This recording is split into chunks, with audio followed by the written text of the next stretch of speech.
Hey guys, what's up? It's me, Croft Studios here, and I'm here with a new LEGO Ninjago MOC. For all my Ninjago fans, you're going to enjoy this one. This is the Stone Warrior Sawblade vehicle seen in the Stone Warrior series of episodes on the Dark Island, if you did not know. Has a lot of cool playability features on it, a lot of small details and stuff that I want to show you guys throughout this review. And I'll start off with the minifigs to just start the review off, but then we'll go on to the actual model. I included 4 figures in the set, basically just 2 stone warriors that can pilot or drive your vehicle. Then I included Garmadon, which can fight Lloyd, and I put the katana Lloyd in here, like the one with that came in the exclusive book, because I thought that was a needed minifigure to go in like a Ninjago set. I don't know why they didn't put him in a set. So that's basically the minifigures I included in the set. So taking a look at this Ninjago MOC, it's not necessarily the most accurate of all time, such as the middle, which was actually a lot skinnier in the show. It was probably about maybe 6 studs wide in the show, but I wanted to make it wider so you could fit more minifigures and have some more features and stuff on the inside of it. So that's why I did make it a bit wider, and you can see the legs have a lot of Technic on them. We're going to do a 360 of this. You can see how the vehicle drives pretty well. Just wanted to make sure that works very well. Uses tank treads on the bottom, just like the show. You can see the sides right here. It has some saw blades on there. Those do move around. I'll show you guys that in a little bit. Then moving on to the back here, you can take a look at that. It has some controls and stuff up there, and you can see this ladder. That's also another playability feature.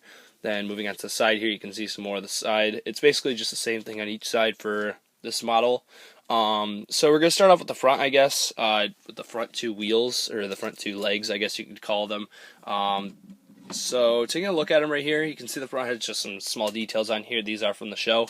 And the top of the legs have some small handlebar details and stuff. They're not really necessarily actual handlebars, they're just details to add on to the front.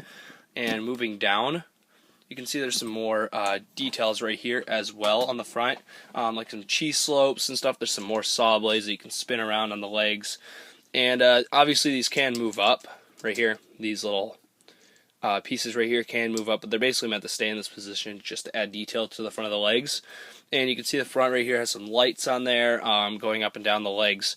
You can see the inside of it right here doesn't really have too many details, like the inside area of the leg. There is some detail down there though, like such as this piece right here, just basically used as like a little gas canister to power the wheels or something like that. I don't know. They're just some small details I added on to make the model look cooler. And moving on to the side of the wheels, you can see I used these Stone Warrior details from Garmatron on there, and there's also some flick missiles on the side as well, on the side of the vehicle. You guys know how those work. They move up and down and stuff, so that's pretty cool. And you can see the side details a little bit better on this side right here. And moving on to the side of the vehicle right here, you can see the saw blades that move around. They're on ball joints, and they work pretty well too. So you can go and, I don't know, cut up people. I don't know what you're going to do with this model. And if you did not notice before, the front legs are way longer than the back legs actually. I did this on purpose because it probably would have been a bit too unstable if the legs would have been long on each side, and it would have dipped in the middle since it's kind of middle heavy on this model, and it's made of Technic, so it would have held together, but it would have kind of looked funny probably if I made them the same length. So I made the back legs a bit shorter, and they do have some different details on them. You can see the back right here. Obviously the set rolls pretty well, so it does not do super well on carpet though, unfortunately.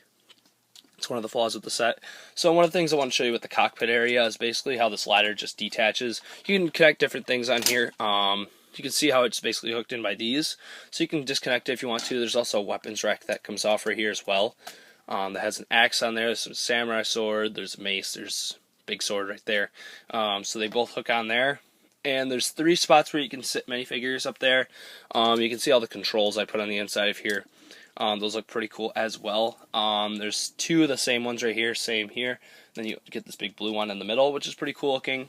And again, we get these things too, which are used on Garmadon's mech. But you can see how they move around, but they're mainly just meant to stay in one position like that. So it looks pretty cool from the top. A lot of nice slope details and stuff on the sides. This model took a long time to make actually, just to make it hold together because this thing is a really awkward model. In its entirety, it looks really weird too, compared to most other Ninjago vehicles. So that's why it took me a while to make this one. You can see the side right here. Again, the details going on the side and stuff.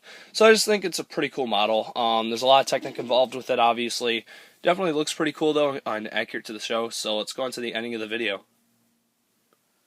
Alright guys, so that's basically it for this Ninjago MOC. I have another MOC coming up as well that I've been working on for a while, and it's my biggest Ninjago MOC I've ever made. It's actually really cool. I'm not going to tell you guys anything about it. I want to keep it completely secret. It's a really cool MOC though. You guys are going to enjoy it. It has to do with something city, I guess you could say. It has to do with that.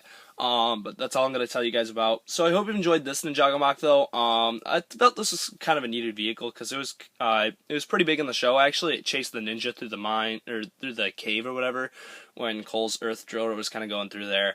So this was a pretty cool vehicle in the show. They never really made it, so I decided why not make this MOC. There's not really anything else Stone Warrior I could have made either, except maybe the drill one with the big elephant tusks on the front, which I might make in the future for Ninjago. So yeah, I hope you've enjoyed this Ninjago MOC. Make sure to rate, comment, and subscribe.